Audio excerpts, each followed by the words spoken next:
Visit Target Sports USA for all your ammo needs. As always, free shipping on bulk ammunition purchases. Hard to find ammo and big savings on all ammo at Target Sports USA. Save big on 9mm Luger, 45 ACP, 380 ACP, 38 special bulk ammo, 5.56mm, 308 Winchester, 223 Remington, 7.62 x 39mm bulk. Free shipping included.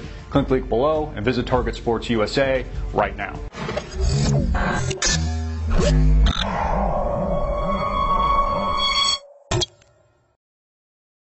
Hey everybody, I'm Christopher Green. You're watching AMTV, Alternative Media Television. I am here with Zach with the National Association for Gun Rights. Tell us a little bit about the association, Zach. Well, we are the fastest growing and most effective gun rights organization in America, with about 3 million members and supporters nationwide. The difference, ultimately, the National Association for Gun Rights is a no-compromise gun rights organization in this country and is quickly becoming the major force. Outspent the NRA in the Toomey Mansion fight by more than double. We won't give their money to Harry Reid. Okay. Unfortunately, the NRA has. They've done other things. They obviously gave Joe Manchin an A rating, who went on then to sponsor some of the worst gun control in the last 20 years. From our perspective, we're here to stop anything that infringes on the Second Amendment. The right of the people to keep and bear arms shall not be infringed. Ultimately, that means you have the right to own the weapon that the individual infringement carries.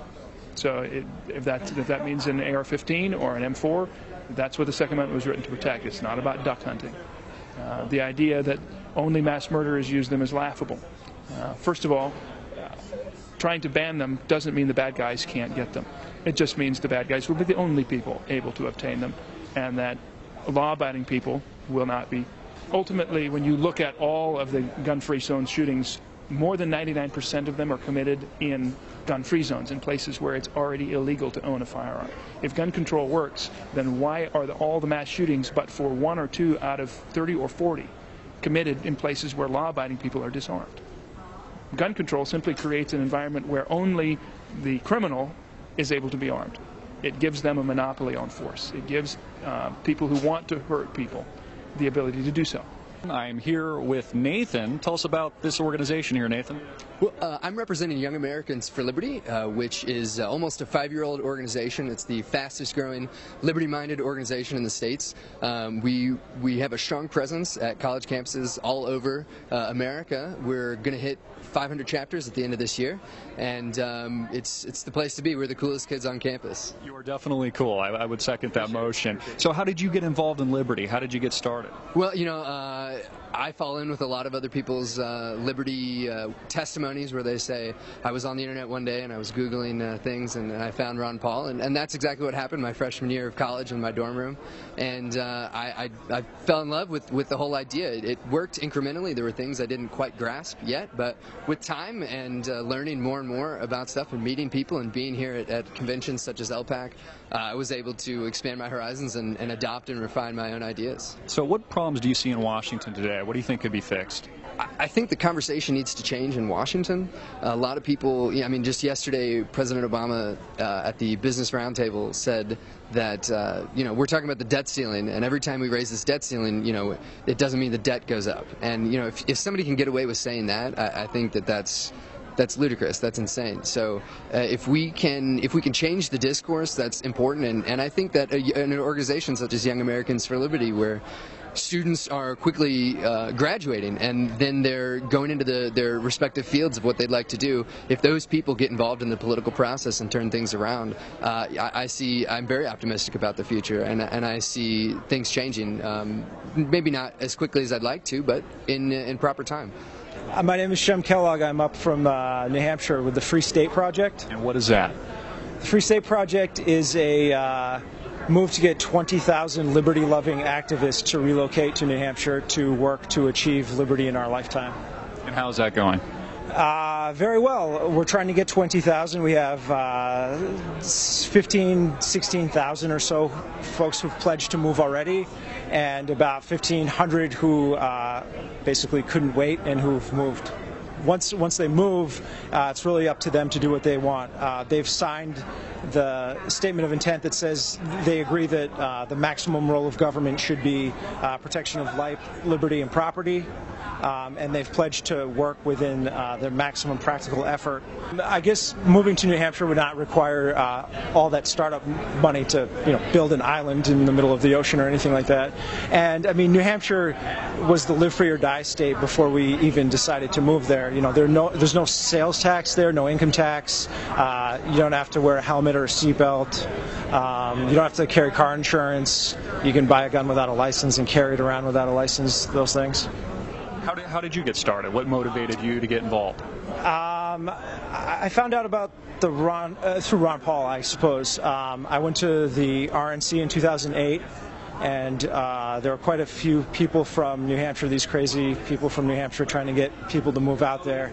And by 2012, I was at the RNC in Tampa, one of those crazy people trying to get people to move. Okay, well, good deal. Now tell me about this porcupine over here. Don't tread on me.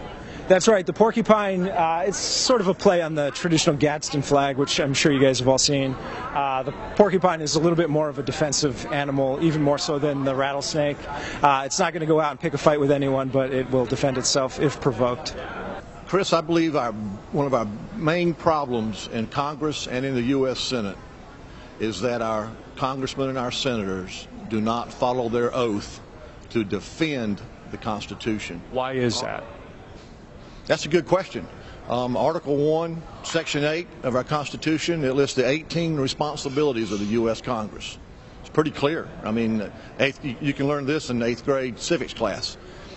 And we have way too many congressmen who are voting on legislation that they do not have the constitutional authority to vote for. So consequently, we're 17 trillion, that's with a T, trillion dollars in debt. We're approaching about $150 trillion in unfunded liabilities. Government is spying on us right and left. What is your opinion of the president, President Barack Obama? Basically, he's just an extension of President George W. Bush, if you think about it. What's your position on Syria in general? Should we be there? Should we fight another war? Absolutely not.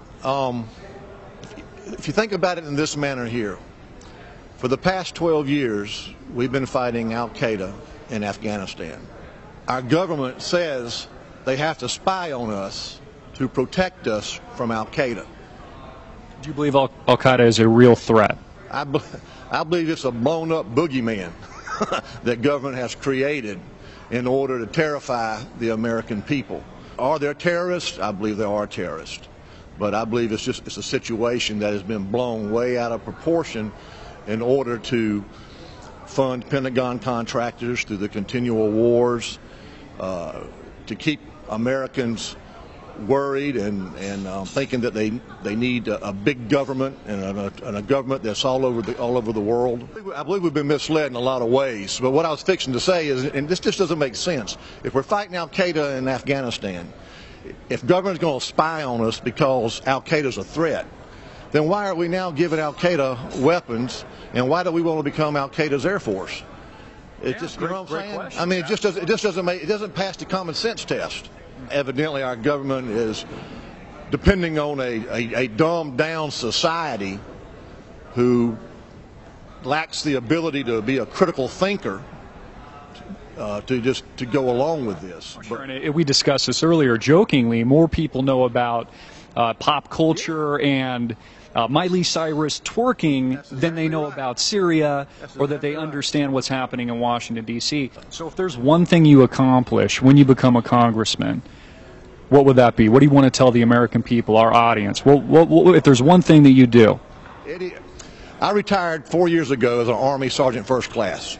I took an oath for 20 years to defend the Constitution. Defend means to fight. You know, if you're going to attack me, I'm going to defend myself, means I'm going to fight you back. Well, I will be a fighter for the Constitution, meaning I will not vote for any legislation that the Constitution does not give me the authority to vote on. There you have it, folks. Eddie McCain running for Congress out of South Carolina, fighter for freedom, fighting for liberty. I'm Christopher Green, AMTV, hard hitting and in your face.